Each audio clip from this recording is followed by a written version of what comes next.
歡迎嚟到連結呢個頻道，我係張師奶。師奶閱閱讀充實心靈。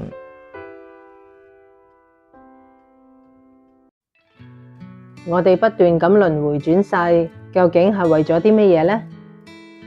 喺之後嘅每一次催眠，大師們留低咗大量關於生命本質嘅知識，呢啲智慧成為咗前世今生呢本書最核心嘅靈魂。大師們話，地球係一所靈魂學校，每一個靈魂嚟到物質世界都有自己要取得嘅學分，呢啲學分係愛、慈悲、耐心、寬容，以及消除內心嘅憤怒同恐懼。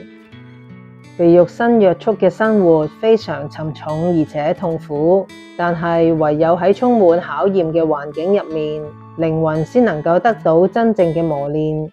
大師們強調，如果你喺某一世冇學識某一堂課，咁你喺下一世就會遇到更惡劣嘅環境，更傷害你嘅人，逼你再次面對嗰個課題，直到你真正學識嗰一堂課為止。大師們仲透露咗一個驚人嘅真相：時間只不過係物質世界嘅幻覺，喺靈魂嘅維度入面，過去、現在、未來其實係同時存在。我哋之所以要用線性嘅時間去生活，只係因為肉體嘅大腦容量太細，一次過處理唔到咁龐大嘅宇宙信息，而且精神世界並非單一嘅空間。大師們指出，靈魂一共有7個層次，每個人死後都會根據自己嘅開悟程度，去到對應嘅層次休息同學習。有啲層次負責治癒受損嘅能量，有啲層次負責規劃下一次轉世。唯有修滿所有學分嘅高階靈魂，先可以去到最高嘅層次，成為指引他人嘅大師。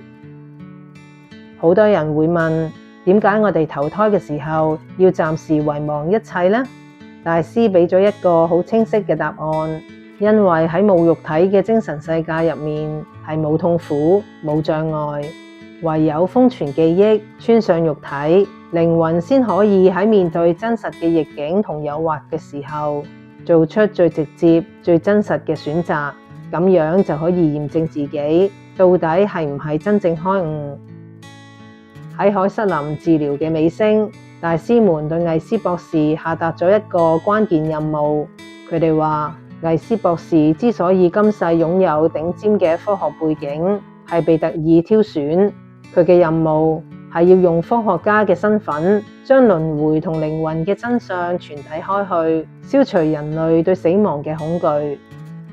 呢個亦係前世今生呢本書得以誕生嘅真正原因。財富、名利、地位喺死亡面前，通通都帶唔走。只有付出過嘅愛同靈性上嘅開悟，只係我哋唯一帶得走嘅靈魂印記。